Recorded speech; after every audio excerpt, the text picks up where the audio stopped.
Above 8,000 meters, which is 26,247 feet, lies what climbers call the death zone. At this altitude, oxygen levels drop to roughly 1/3 of what they are at sea level. The human body begins to deteriorate. Judgment declines. Muscles weaken. Sleep becomes nearly impossible. Yet every year, hundreds of climbers voluntarily enter this environment. This is not simply a story about mountains. It is a story about ambition, commerce, risk, climate change, and the psychological need to stand at the highest point on Earth. In 1950, a French team stood atop Annapurna 1, the first humans to climb an 8,000-meter peak. 3 years later, Edmund Hillary and Tenzing Norgay reached the summit of Everest. These were not crowded triumphs. They were rare, uncertain, and slow. Between 1950 and 1980, fewer than 1,000 successful ascents were recorded across all 14 of the world's highest mountains. Each expedition lasted 8 to 12 weeks. Weather forecasts were little more than guesswork. Rescue was a distant hope. For every 3 climbers who reached the top of Annapurna, 1 never returned. On K2, the odds were barely better. The mountains did not reward courage. They did not punish arrogance. They simply existed, immense, unstable, and silent. Early climbers relied on siege tactics, weeks spent hauling gear, fixing ropes, and building camps up the flanks of the world's tallest peaks. Every decision carried weight measured in lives. Fatality rates on some summits hovered near 30%.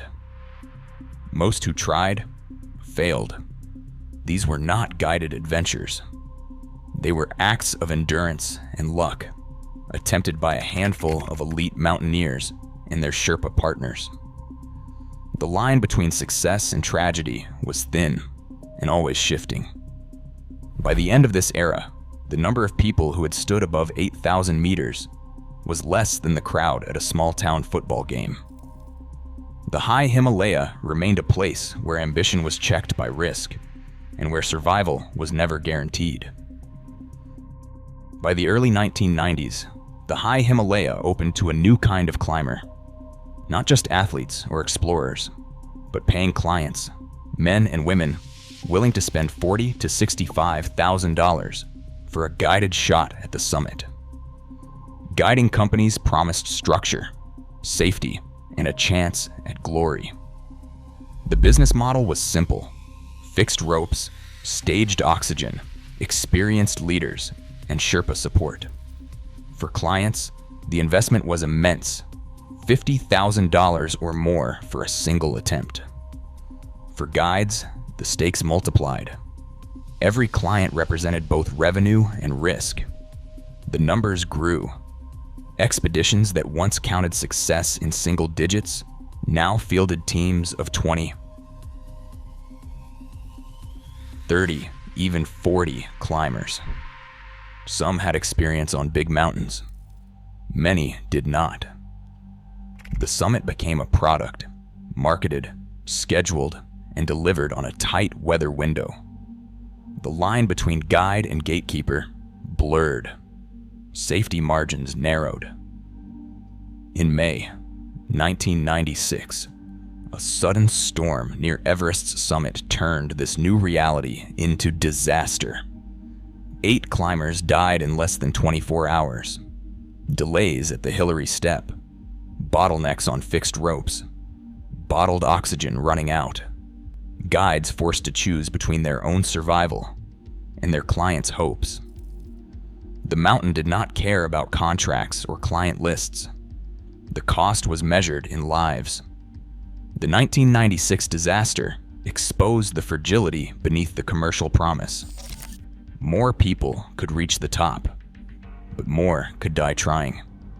Risk had shifted from the mountain's indifference to the pressures of money, ambition, and expectation. Everest was no longer just a test of endurance. It had become an industry, and every summit came with a price.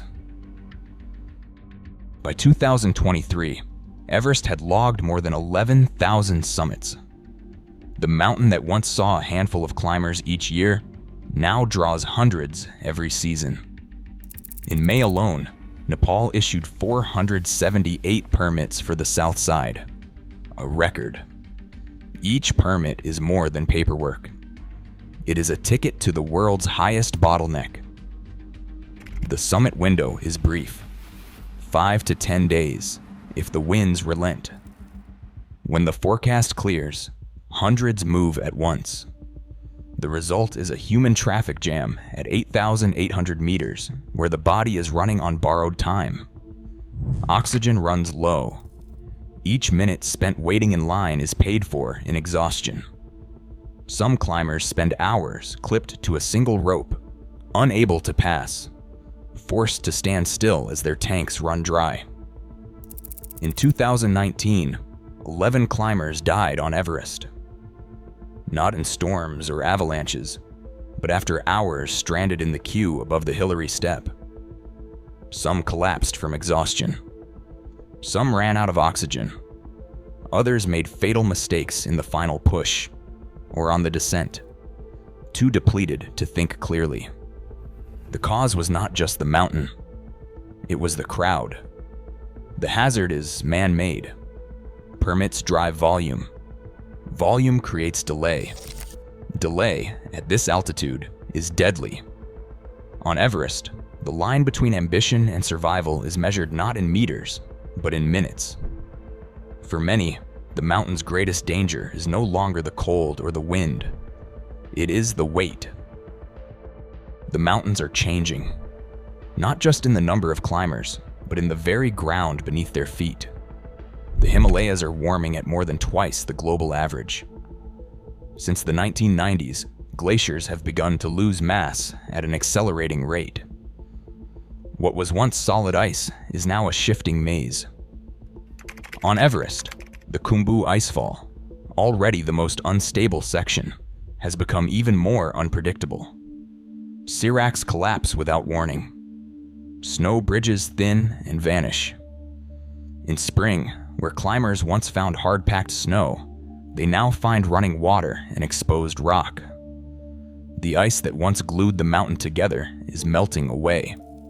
This instability is not just an inconvenience. It multiplies the danger. The Khumbu route, once traversed by day, is now crossed only at night, when the cold slows the movement of ice. Even then, the risk of collapse is constant. Sherpa teams, tasked with fixing ropes and ladders, face hazards that no amount of experience can control. Instability is now the rule, not the exception. Across all 14 of the world's 8,000-meter peaks, more than 20,000 successful ascents have been recorded. But the death toll climbs too. About 1,200 lives lost. On Everest, the fatality rate sits around 1 to 2%. On K2, it is closer to 20%. On Annapurna, nearly 30%. Modern gear and forecasting have lowered the odds, but the mountain itself is becoming more dangerous. The risk is no longer just the climber's ambition or the crowd. The mountain is shifting, and survival is never guaranteed. Dr. Peter Hackett, a leading authority on high-altitude medicine, puts it simply: the body is not acclimatizing, it is deteriorating. Above 8,000 meters, the body's systems begin to fail. Oxygen saturation plummets. Muscles waste away. Judgment falters. No amount of training or experience can halt the decline. Industry leaders counter with a checklist of measures, including modern weather modeling, fixed ropes, staged oxygen, and helicopter rescue below 7,000 meters. They point to declining fatality rates, to the precision of their logistics. But the limits remain. No technology can rewrite biology. The death zone is not managed. It is endured. The debate is sharp: medical evidence versus operational confidence. One side warns of an immutable ceiling. The other insists on progress. The mountain, indifferent, offers no opinion, only consequences. Summit fever drives climbers upward when reason says turn back. The psychology is simple but unforgiving. Months of training, tens of thousands of dollars, all for a single chance. The higher they go, the harder it becomes to quit. Behavioral economists call it sunk cost bias. On Everest, it can be fatal. The real danger begins after the summit. Most deaths in the death zone happen on the way down. Judgment slips. Muscles fail. Oxygen runs out.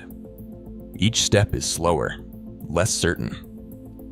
Even experienced climbers lose their way or collapse just above camp. The descent is where the body's decline overtakes ambition. For Sherpas, the risk is not a choice. They carry loads, fix ropes, and cross the Khumbu icefall before most clients leave their tents.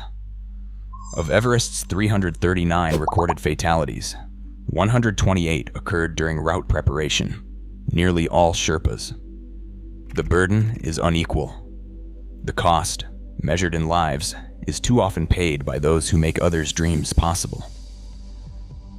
At 8,000 meters, the body is not acclimatizing. It is deteriorating. Ambition meets a biological wall. The mountains do not negotiate.